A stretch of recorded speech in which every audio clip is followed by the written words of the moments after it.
Well, it is Good morning. It is 6:43. Welcome back to Great Day.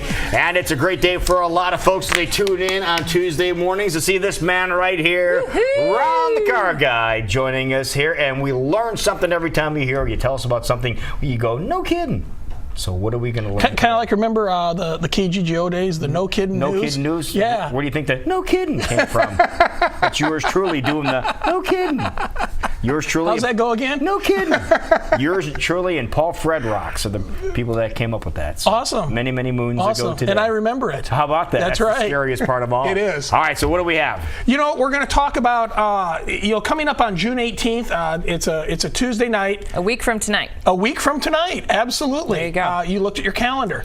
I looked at mine too. But no, we've partnered with the Animal Rescue League of Iowa, which is awesome. It is. That's a great organization, and we're going to present. It's called Ladies Night Out Car Care Class.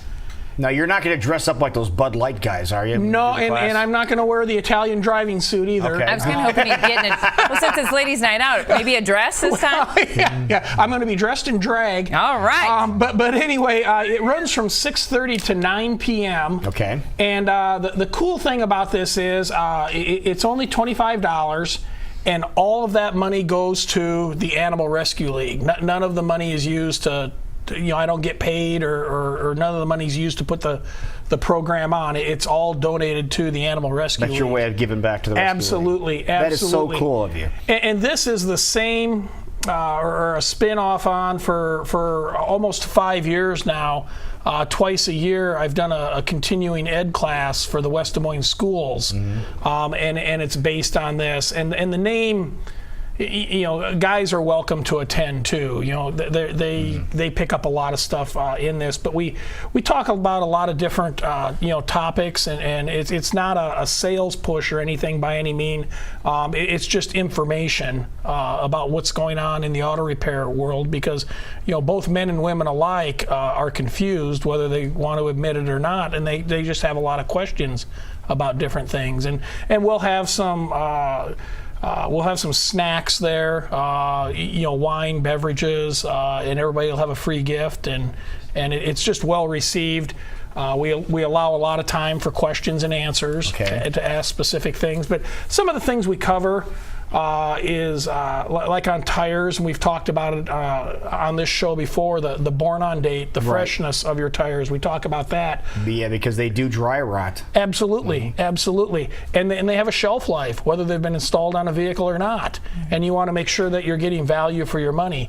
Batteries are another thing that we see now going into the hot weather. More batteries die in the heat than in the cold. And how old is that battery that's being installed in your car to begin with? How do you read the date code on it? And I'm not talking about the one that they punch out when they put in the vehicle. You're talking about when the battery's created. When was the battery built? I mean, and it's my belief that when you buy a battery, it should be no more than 90 days old. I mean, get a fresh, good battery. Get value for your money. Because how long does the battery last here? Because they different lengths of time for different parts of the country. Exactly. Like here in central Iowa, the average life of a battery is 4 years and 2 months. That's the average lifespan of a battery. You go down to Arizona or New Mexico where it's hot, you'll be lucky to get 2 years out of it. But if because the heat does more damage, it seems. Way more. We all think about when we think about batteries, we all think about cold weather and it's 0 degrees. Is my car going to start? And certainly that is hard on batteries. But we sell way more batteries in the summer when it gets hot than we do in the cold weather. See, you learn something. He's giving it all away right here. No, this is only the tip of the iceberg. I got a whole bag of. There's more. Yeah, I got a whole bag of tricks.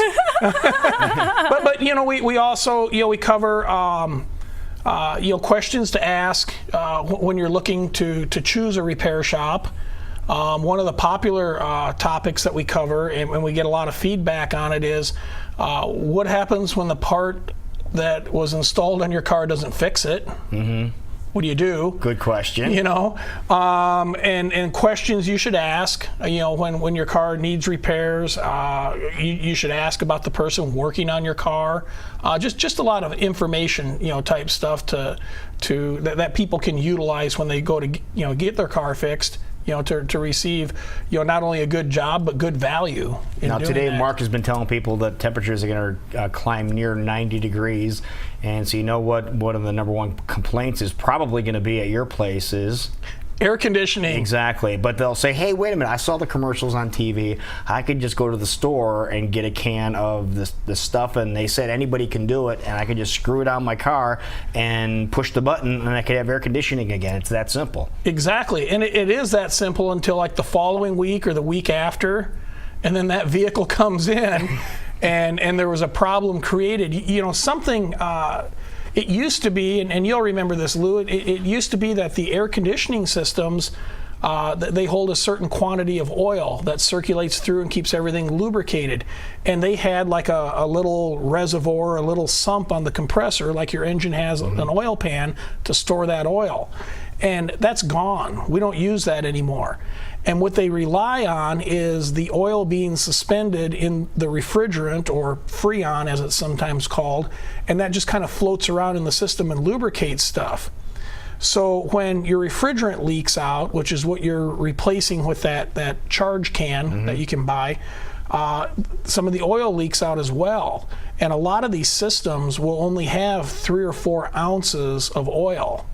So if it isn't determined how much oil has been lost, how much needs to be put in, and the correct amount isn't in there, you'll charge the system up, it'll start running for a week or two, starve itself from oil, and then the compressor fails. And then it's really costly. It does get really costly, and more so than it's ever been in the past. You know, it used to be when the compressor failed, you replace the compressor and a filter on there, and you were done.